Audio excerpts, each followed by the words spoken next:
Yo, what's up, everyone? It's your boy Jack Oates to go. You either know or you don't. Thank you guys for tuning in and supporting your boy. I really appreciate all the support I've been getting lately, especially today. Today is Tuesday. I'm recording these videos and scheduling them out for the week, so this won't be completely relevant, what I'm saying now. But a lot of you guys are pouring in, mostly from the findings that I've had on like Lilith and possibly Magicula. And so just for the first part of this video, I do want to kind of just go over just like housekeeping, essentially, just so you guys know what's up on this channel. So you guys will notice that I'm just recording on my phone. I used to do more production value stuff, but I work a lot. I actually work 16 hours minimum a day. So by the time I get back home, it's almost midnight and I'm recording this. So this is the easiest thing that I can do for right now.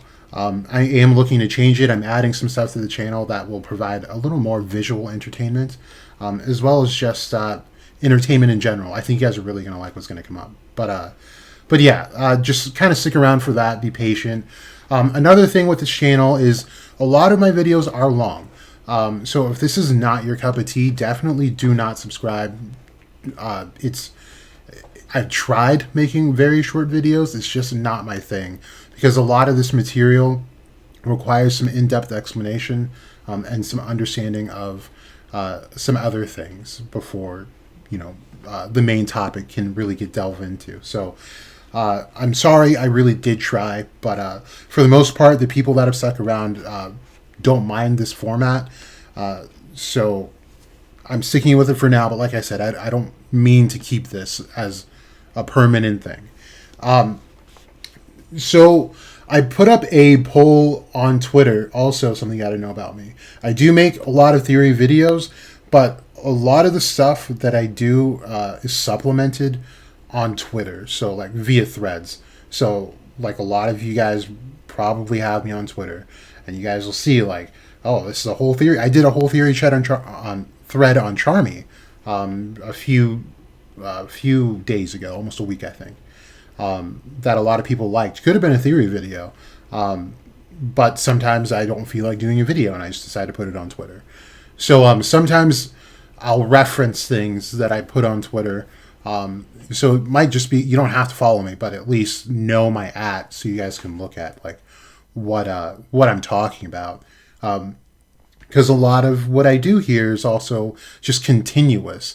I'm not one of the YouTubers that'll come up with like a very spontaneous video that, you don't have to watch anything else behind it to understand it. A lot of what I do, I like to stay consistent with my theories.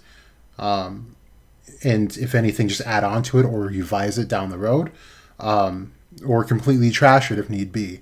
But it's better to watch these as a kind of continuous series, so you know where my head is at going into it, and where I will be going and why I'm going the direction that I am, just to help you guys out. And I've told you guys in the last video, I'm still working on putting things in a playlist so that you guys can just see like, okay, this is the topic, here are the theories that he has on that. So just bear with me, still getting this together.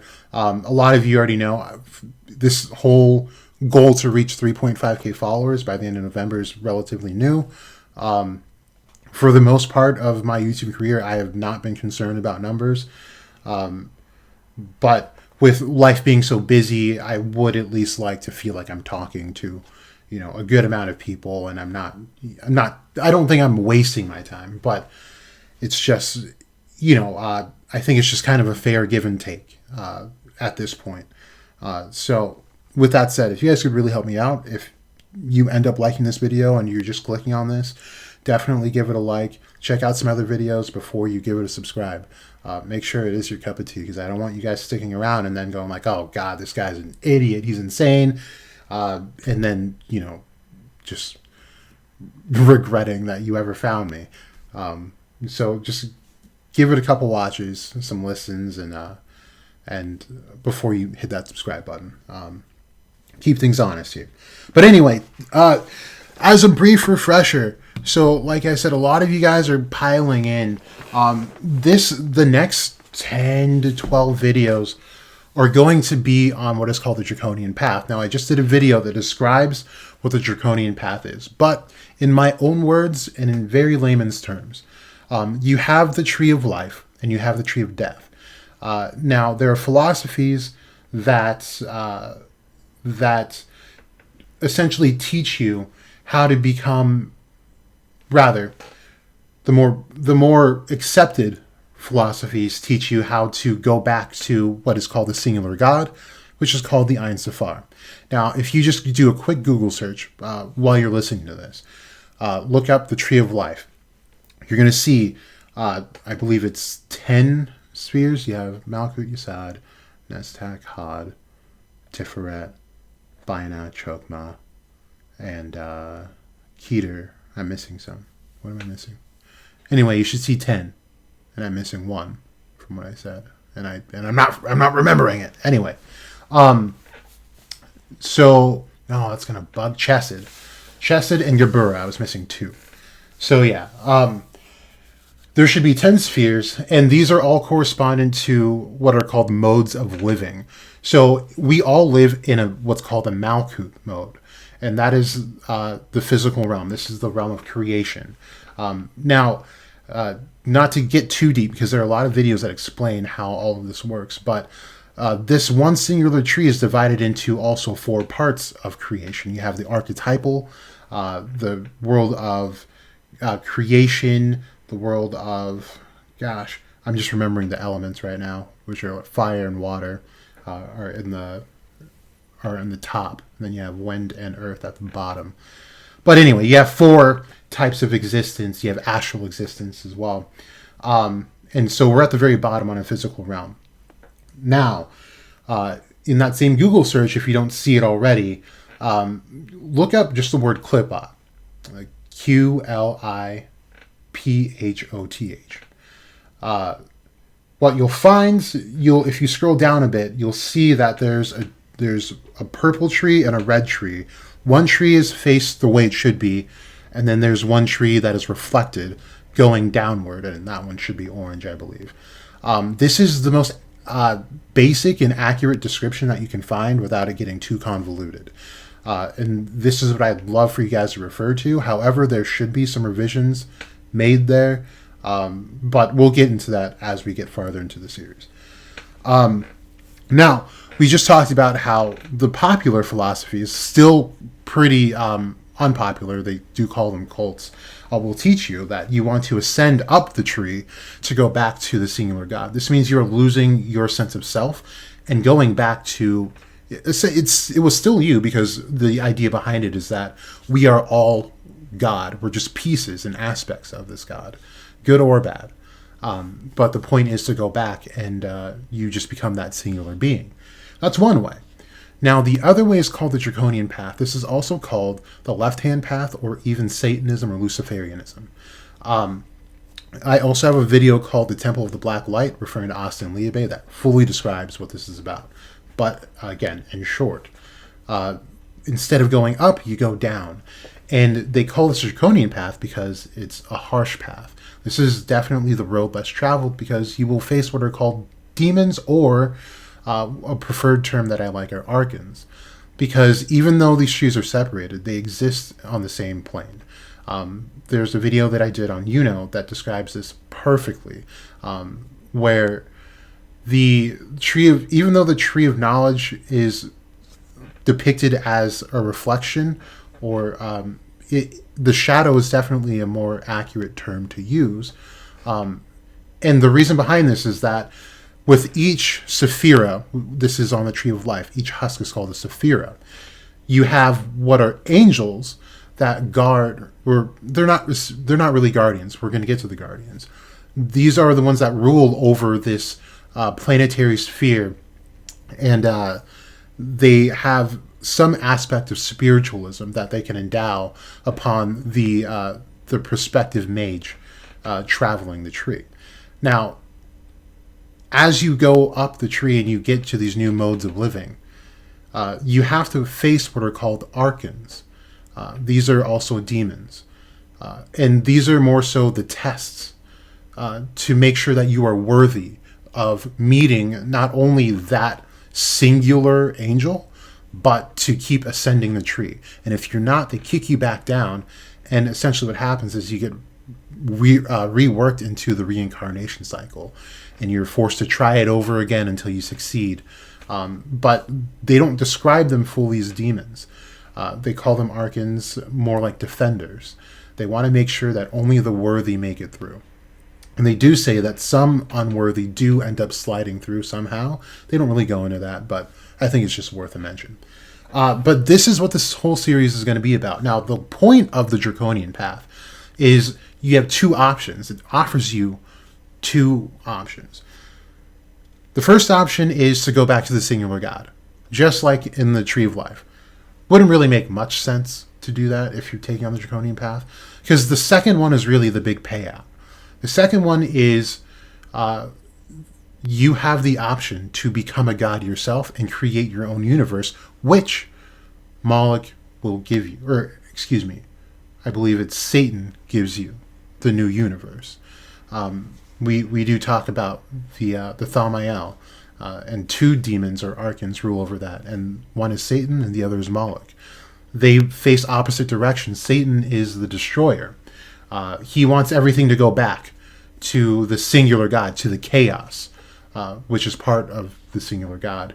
Sorry, I realized I just got that mixed up. So Satan is the destroyer. He doesn't give you the new universe. Instead, if you choose that, Moloch creates the new universe for you because his element is fire. And the first archetypal world on the tree, the highest, is fire.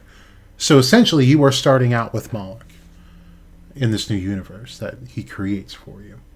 And you're starting out at the very top, above what would be Keter. And it's just a big fractal whole situation going on. So I hope that kind of explains what's happening. But there are different rites and initiations you must go through in each Klippa to keep ascending, or descending rather. Or no, it's ascending. It's everything's backwards for the Klippa, so it's kind of hard to word, easy to get mixed up. But today, we're going to talk about the second sphere in the Klippa, which is the Gamaliel. Yesterday, we just talked about the sphere called Lilith, or in Mather's Tree of Life, or Klippa, it's called Nama, and that's where Nama is. But just so we all know and are aware, Nama, Lilith, and Aishet are either, depends on what philosophy you're looking at, but the way they're listed they're either sisters, Nama being I believe she is the oldest, while Lilith is in the middle, and then Aishet is the youngest one, if I have that right. I could have it backwards, honestly. And then there's also just that they're all different aspects of Lilith, which I like a lot more. It's a lot easier to explain that way. And I think that's actually what's happening in the series. So today we're going over the second version of Lilith, which is where she actually rules in the Gamaliel. So Lilith's influence continues into the next Klippa. So her influence was in Nemat, or as we can also see it on Crowley's Klippa as Lilith. The actual Klippa is named Lilith, and she also rules there. So it extends into the Gamaliel. And here she has taken a more personified shape as the ruling demoness of Gamaliel. The position of Lilith on Gamaliel plays an important part in her role as the queen of the world, and it is from here that she controls the world by being its hidden underlying force. Gamaliel is the shadow of Anima Mundi, which is the word soul. Gamaliel is the dream sphere and the dark side of Yesod. So Yesod is on the Tree of Life. This is in the same placement that Gamaliel would be if you stacked both trees on top of each other. Yesod has been called the engine room of creation. And for those that aren't aware or are new, the elf that corresponded to Yesod was Dorothy's elf, which was Reeve. And we can see how she can be personified as the engine of creation. And we'll go back to when they said Gamaliel is the shadow of the anima mundi, which is the word soul. Now, I've had this very not long running, it's, I guess, relatively recent. This theory that Zagrid, no. We're working on that. Sorry. This is a collab, and I was deep in my head right now. I'm sorry. But that's going to be a collaboration with Broku, so stay tuned for that. It should be coming out this week or next week sometime. Anyway, yeah, damn. I'm going to have to come back to that one. Anyway, we're going to keep reading here. The dreams that man normally cannot or does not wish to remember in the waking state can be found within Gamaliel. These dark dreams have a revealing character and expose sides of oneself that one might not want to accept. The dark dreams are censored by the superego and are repressed to the Gamaliel Klippa. Now, they refer to the superego for a reason. The thing is that a part of the way down whichever road you take, which is the right-hand path or the left-hand path, you're going to have to get rid of your ego completely. Everything that makes you you, or most things that make you you, you'll have to get rid of, and you're going to have to meet Lilith again. And it's essentially a form of death. They call it a metaphysical death, but you are reborn as something greater. Okay, and if you're familiar with Berserk, this is exactly what Griffith went through. Thus, Gamaliel is the Klippa of dark dreams. Gamaliel is, above all, the sphere of forbidden sexuality. While Adam and Eve represent sexuality of a dutiful nature whose purpose is reproduction, Lilith and her demonic lovers correspond to initiatory sexuality in which the force of Eros is used to reach higher states of mind. A dark magician enters Gamaliel to become fully aware of the mechanisms of sexuality and thus cease to be enslaved under hidden instincts. The origin of lust is also revealed on this Klippa. The magician will reach an understanding of the structures of the basic instincts and learn how to use sexuality for magical progression.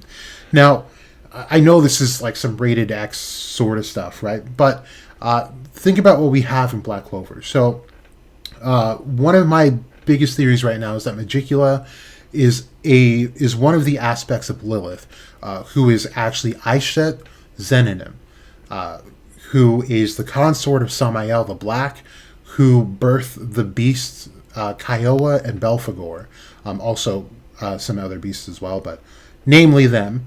But this is a form of Lilith, and I want you to note the relationship that she had with Vonica compared to everyone else in this series. She is the only one who actually shared her actual body. Like, Magicula wasn't stacked onto Vonica like Nox Union. It was not a personification that you get like we get with Asta, Dante, and Xenon. These are not personifications of the devils that they have inside.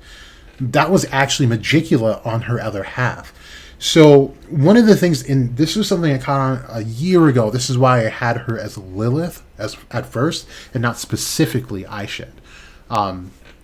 But that is a very succubus-like trait to have, to leech off of someone else, especially with this blood aspect, which is something we're going to get into. But it's vampiric, and this is something that you find in the first two clips of the Klippa. In the clip of Nemat or Lilith in Gamaliel. These are where your Liliths and succubi are. These are all vampiric beings that feed off of human sexuality and all of that crazy stuff, right?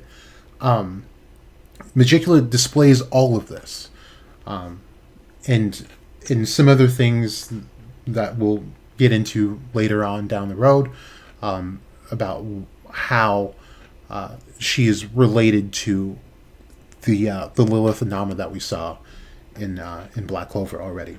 But to continue, the Sephira Yesod and the Gamaliel Klippa both belong to the astral sphere. Everyone leaves the physical body at night during sleep. These experiences are part of the deeper dreams that are generally forgotten. For a magician, it is of great importance to remember these dreams in order to control them and consciously reach the astral plane. This all perfectly mentions Dorothy. She is Yesod incarnate. This is exactly what they're talking about. The magician attempts to travel through the normal astral spheres that are represented by Yesod and move towards the deeper and darker regions that belong to Gamaliel.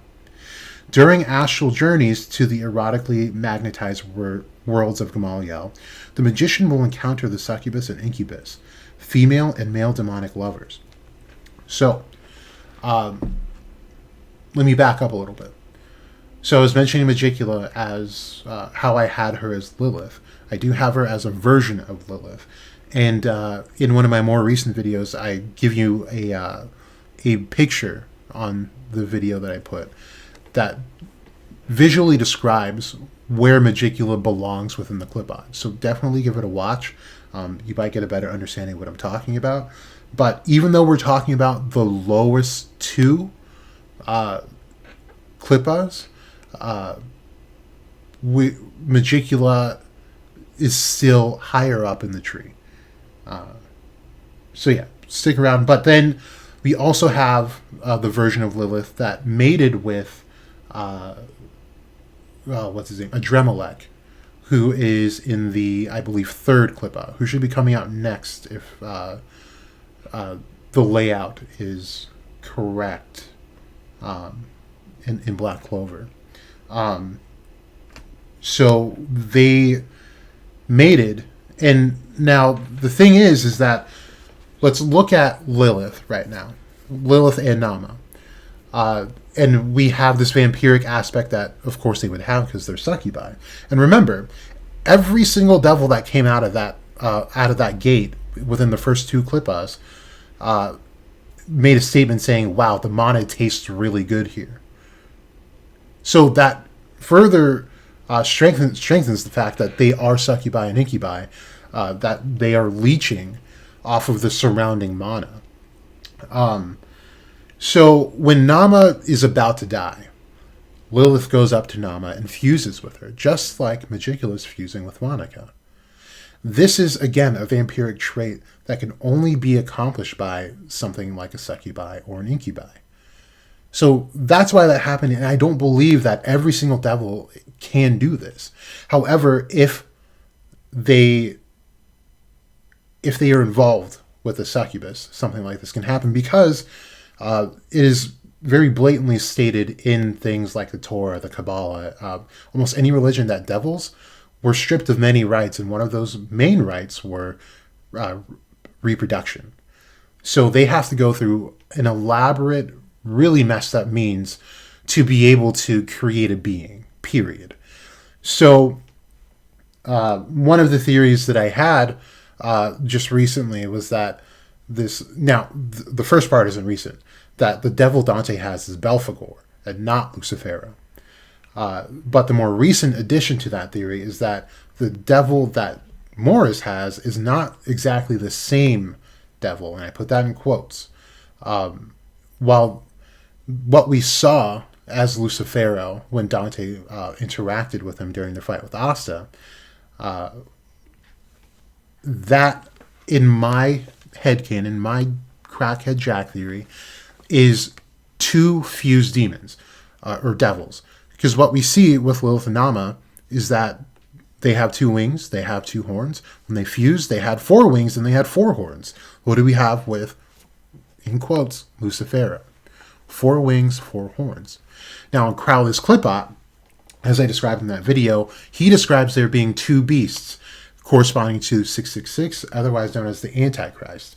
Now, one of those beasts is not the Antichrist. He's the false Messiah that will lead you to praise that beast. And contrary to popular belief, that beast is not Satan. That beast is actually called Kiowa and Belphegor. And they reside in the middle of the Clipot. And those are the children of Aishet and Samael the Black, who are the highest 2 demons within the Clipot, not including Satan and Moloch. So, that's why I believe that that's a fused devil, and not just a high-ranking devil with so many horns and wings. We have a reason for that now. But I do want to. I'll keep going because there's a whole video for that, and I do get in depth with it. If you do want to look at it, it's titled something like Dante's Devil's Magic is Not Gravity or something like that. But you'll see it. It's pretty recent. Let's keep going. They will invite the magician to an astral orgy in which even the smallest of magician's desires will be revealed. If giving into weakness, the magician may be vampirized and left as an empty shell without energy. The magician must instead strive to use the orgy to reach ecstatic states of mind that release the soul. And even though this sounds kind of irrelevant, think about Vonnegutt's subordinates. They were kind of kinky, honestly. The guy that she was with, the tongue guy, was loved being stepped on. Actual fetish, by the way. Weird, but yeah, he was obviously turned on by it. Svenkin had a thing for luck, it seemed like. So it's just they were all very sexual in nature, it seemed like. Maybe not all, because Savoy wasn't like that at all. But it did seem like that was kind of the trend. And it makes sense if they're rolling with Vonnegut, who has Magicula, who might be a version of Lilith. Yesod corresponds to the moon. Gamaliel corresponds to the dark side of the moon. This side has often been connected with witches and their craft. The witch cult was a sexual religion with orgiastic elements. Blood was an essential part of this cult, since the phases of the moon correspond to the menstrual cycle. The monthly blood corresponds to fertility and life and its constant relation to death. Menstruation is a sign of life that is lost in the blood. Eve represents the fertile phases, while Lilith represents the menstruation phase. The moon is both death and sexuality. The entities that have been associated with the sphere have elements of both sexuality and blood. The magician's sacrifice of his own blood and sexual fluids can be found in several of the rituals of witchcraft that are associated with Gamaliel. I feel like it goes without saying, but I feel like Vonnegut does fit this. And just recently we see that Magicula was able to accomplish her descent through having 3 souls of 3 strong women. And remember, there are 3 versions of Lilith, and her being attached to Vonnegut is no mistake, I feel like. As it says here, blood is very important. It has a lot of weight to it, but also these are the first women of all time, right? So menstruation is a huge thing. This is something that women do. This is, the women are the womb of the universe. Without them, we can't keep going, and kind of vice versa too. But a womb is a must for something to happen, no matter what form that comes in. I think this is just more evidence to go towards Magicula being this this third version of Lilith, or the eldest or youngest sister, whichever one she might be. The gods of the witch cult belonging to Gamaliel: Pan, Dionysus, Frey, Baphomet, and the medieval devil. All are phallic deities, often horned or in shape of a goat. Among the feminine deities, we find mainly dark moon goddesses, such as the Greek Hecate, the goddesses of witches and phantoms, or goddesses who represent eroticism and sorcery, such as Freya, but also goddesses of death like Persephone and the Old Norse Hel. Also just made a thread talking about how Magicula could also be Hel, and that's actually who she would need to be in the other book that I'm reading, in the Night Side of Runes, because Thomas Carlson separates these Norse figures into triads, and one of them involves Hel at the point of it, and the other ones with her are Jormungandr and Fenrir. So I do feel like we have some stuff with Charmy coming up pretty soon. Anyway, vampiric beings can be found within Gamaliel and are characterized by the combination of life and death, blood and sexuality. Vampires and other entities that, in myth, combine eros and thanatos, sexuality and death, haunt Gamaliel. The vampiric forces of Gamaliel strive to channel the life force deeper into the clopotic tunnels. This process is enabled when the sexual energy is awakened through the erotic dreams and visions transmitted by Gamaliel. Now, to go back to the statements that the devils were making when they came out of the first gate, was that they were saying the mana in the surrounding area tasted really good. Remember, life is also connected to mana. And they were also saying that the earlier parts of this tree is sucking mana out of the immediate area. This goes to show that it's probably fueling the deeper parts of the tree. So I think something definitely worth pointing out there. The life energy streams down into the clopotic world and nourishes the forces that are brooding there.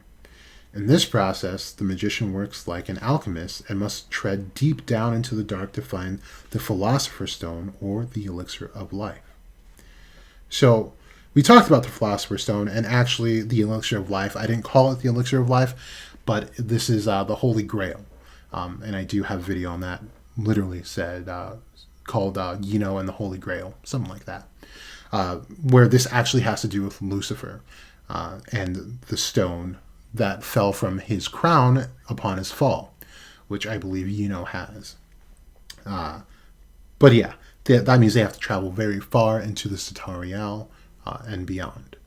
So yeah, more to that. The adept must follow this course consciously and with control. If this occurs unconsciously, one's personal power might be lost in the unknown.